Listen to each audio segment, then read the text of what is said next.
Vera felt confused embarrassment. Vera opened her Bible and began to read again, lips moving. "Vera is very upset," Herb said.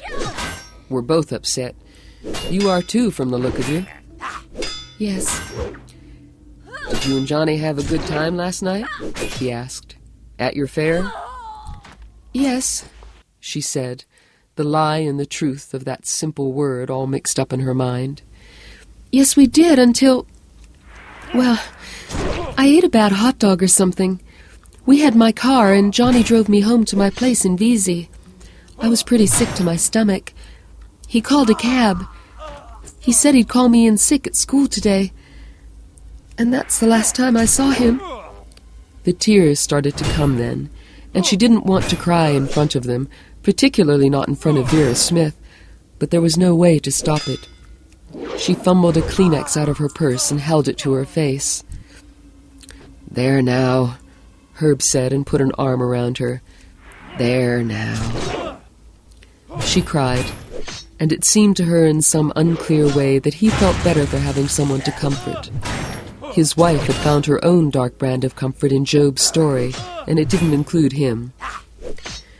A few people turned around to gawk. Through the prisms of her tears, they seemed like a crowd. She had a bitter knowledge of what they were thinking. Better her than me. Better all three of them than me or mine. Guy must be dying. Guy must have gotten his head crushed for her to cry like that. Only a matter of time before some doctor comes down and takes them into a private room to tell them that... Somehow she choked off the tears and got hold of herself. Mrs. Smith sat bolt upright as if startled out of a nightmare, noticing neither Sarah's tears nor her husband's effort to comfort her. She read her Bible. "Please," Sarah said, "how bad is it? Can we hope?" Before Herb could answer, Vera spoke up. Her voice was a dry bolt of certified doom. "There's hope in God, Missy." Sarah saw the apprehensive flicker in Herb's eyes and thought, "He thinks it's driven her crazy. And maybe it has." A long afternoon stretching into evening. Sometime after 2 p.m., when the schools began to let out, a number of Johnny's students began to come in, wearing fatigue coats and strange hats and washed-out jeans. Sarah didn't see many of the kids she thought of as the button-down crowd, upward-bound, college-oriented kids, clear of eye and brow. Most of the kids who bothered to come in were the freaks and longhairs. A few came over and asked Sarah in quiet tones what she knew about Mr. Smith's condition. She could only shake her head and say she had heard nothing. But one of the girls, Dawn Edwards, who had a crush on Johnny, read the depth of Sarah's fear in her face. She burst into tears. A nurse came and asked her to leave. "I'm sure she'll be all right," Sarah said. She had a protective arm around Dawn's shoulders. "Just give her a minute or two." "No, I don't want to stay," Dawn said, and left in a hurry, knocking one of the hard plastic contour chairs over with a clatter. A few moments later, Sarah saw the girl sitting out on the steps in the cold, late October sunshine, with her head on her knees. Vera Smith read her Bible. By 5 o'clock, most of the students had left. Dawn had also left. Sarah had not seen her go. At 7 p.m., a young man with Dr. Strawn's pinned askew to the lapel of his white coat came into the waiting room, glanced around, and walked toward them. "Mr. and Mrs. Smith?" he asked. Herb took a deep breath. "Yes, we are." Vera shut her Bible with a snap. "Would you come with me, please?" That's it, Sarah thought. The walk down to the small private room, and then the news. Whatever the news is. She would wait, and when they came back, Herb Smith would tell her what she needed to know. He was a kind man. "Have you news of my son?" Vera asked in that same clear, strong, and nearly hysterical voice. "Yes." Dr. Strawn glanced at Sarah. "Are you family, ma'am?" "No," Sarah said. "A friend." "A close friend," Herb said. A warm, strong hand closed above her elbow, just as another had closed around Vera's upper arm. He helped them both to their feet. "We'll all go together, if you don't mind." "Not at all." He led them past the elevator bank and down a hallway to an office with conference room on the door. He let them in and turned on the overhead fluorescent lights. The room was furnished with a long table and a dozen office chairs. Dr. Strauns closed the door, lit a cigarette, and dropped the burned match into one of the ashtrays that marched up and down the table. "This is difficult," he said, as if to himself. "Then you had better just say it out," Vera said. "Yes, perhaps I'd better." It was not her place to ask, but Sarah could not help it. "Is he dead? Please don't say he's dead." "He's in a coma." Strawn sat down and dragged deeply on his cigarette. "Mr. Smith has sustained serious head injuries and an undetermined amount of brain damage. You may have heard the phrase subdural hematoma on one or the other of the doctor shows. Mr. Smith has suffered a very grave subdural hematoma, which is localized cranial bleeding. A long operation was necessary to relieve the pressure and also to remove bone splinters from his brain." Herb sat down heavily, his face doughy and stunned. Sarah noticed his blunt, scarred hands and remembered Johnny telling her his father was a carpenter. "But God has spared him," Vera said. "I knew he would. I prayed for a sign. Praise God Most High, all ye here below. Praise his name." "Vera," Herb said with no force.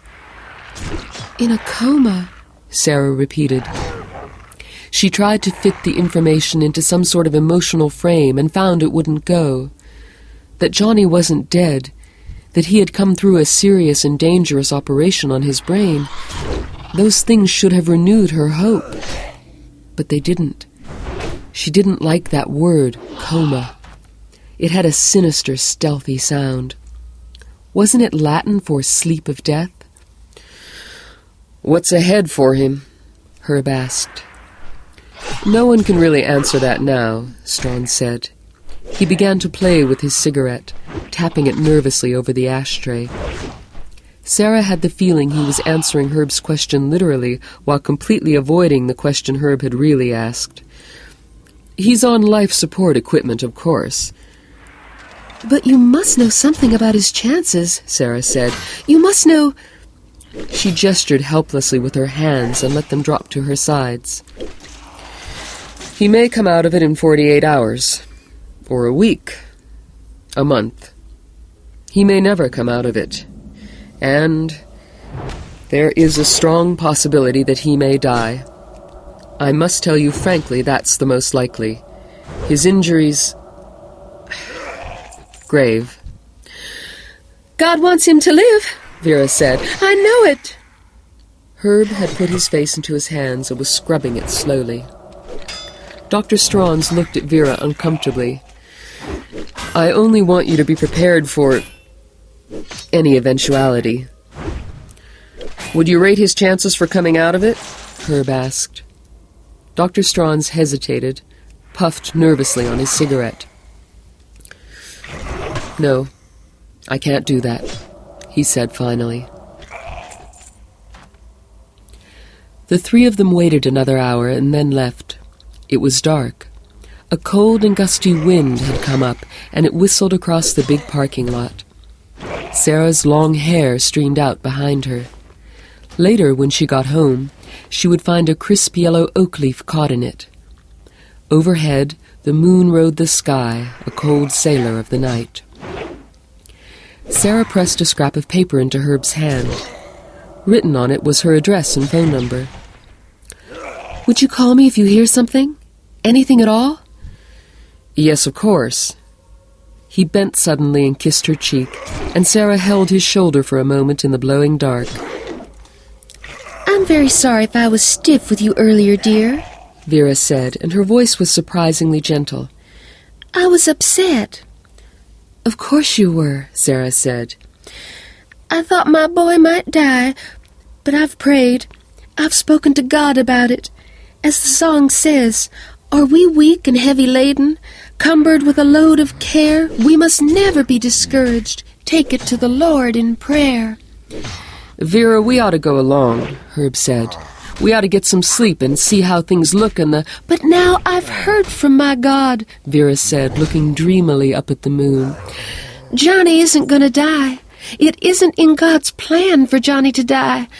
I listened and I heard that still, small voice speaking in my heart, and I am comforted.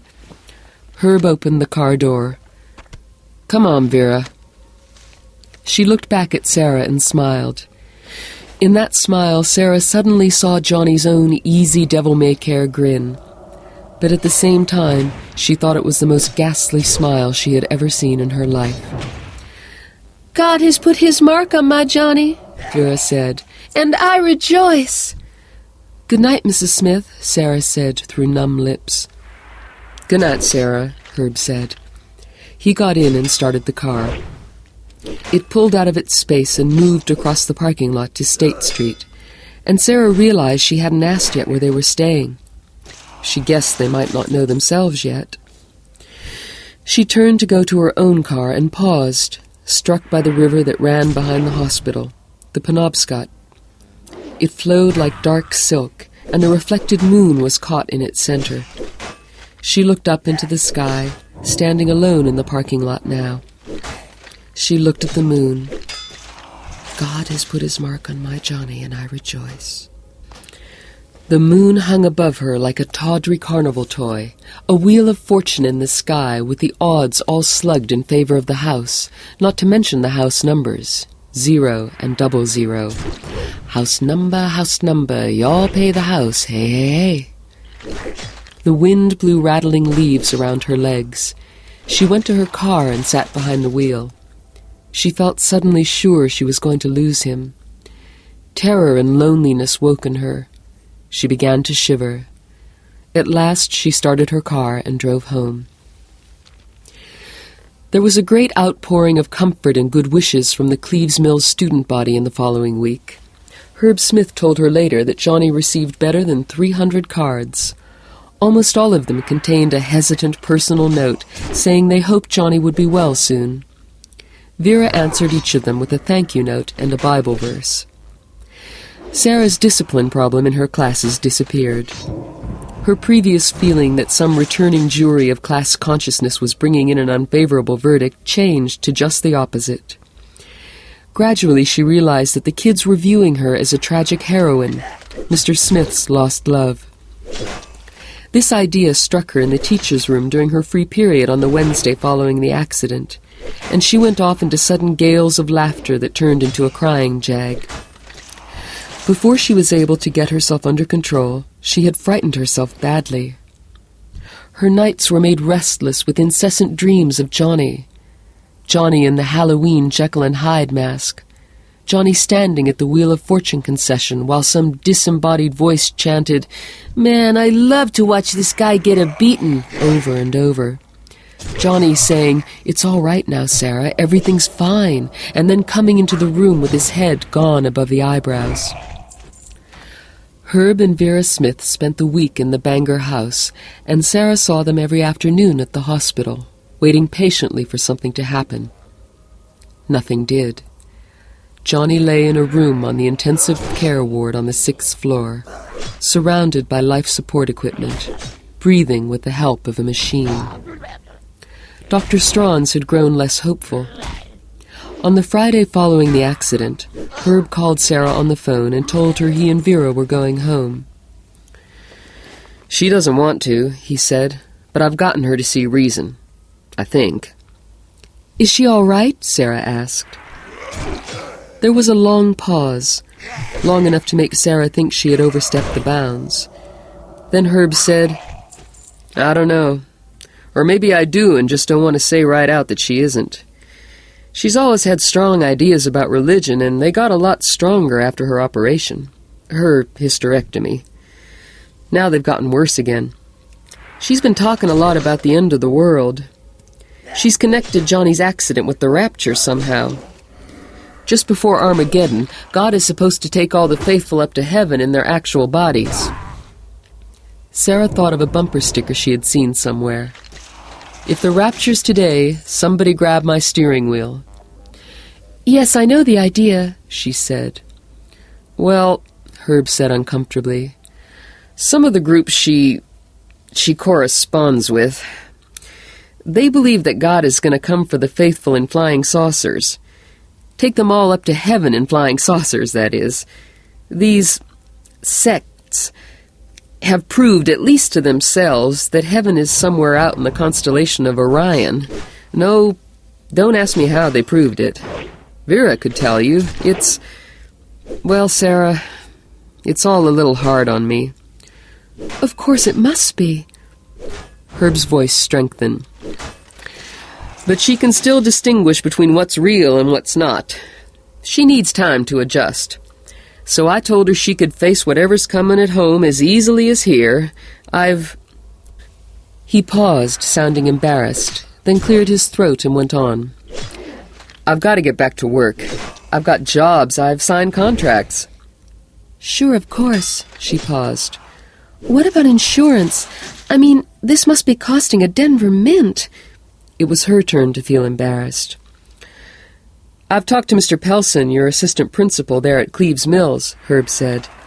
"Johnny had the standard Blue Cross, but not that new major medical. The Blue Cross will cover some of it, though. And Vera and I have our savings." Sarah's heart sank. Vera and I have our savings. How long would one passbook stand up to expenses of $200 a day or more? And for what purpose in the end? So Johnny could hang on like an insensible animal, pissing brainlessly down a tube while he bankrupted his dad and mom? So his condition could drive his mother mad with unrealized hope? She felt the tears start to slip down her cheeks, and for the first time, but not the last, she found herself wishing Johnny would die and be at peace. Part of her revolted in horror at the thought, but it remained. "I wish you all the best," Sarah said. "I know that, Sarah. We wish you the best. Will you write?" "I sure will." "And come see us when you can. Pownell's not so far away." He hesitated. "Looks to me like Johnny had picked himself out the right girl. It was pretty serious, wasn't it?" "Yes," Sarah said. The tears were still coming, and the past tense was not lost on her. "It was." "Goodbye, honey." "Goodbye, Herb." She hung up the phone, held the buttons down for a second or two, and then called the hospital and asked about Johnny. There had been no change. She thanked the intensive care nurse and walked aimlessly back and forth through the apartment. She thought about God sending out a fleet of flying saucers to pick up the faithful and buzz them off to Orion. It made as much sense as anything else about a God crazy enough to scramble John Smith's brains and put him in a coma that was probably never going to end, except in an unexpected death. There was a folder of freshman compositions to correct. She made herself a cup of tea and sat down to them. If there was any one moment when Sarah Bracknell picked up the reins of her post-Johnny life again, that was it.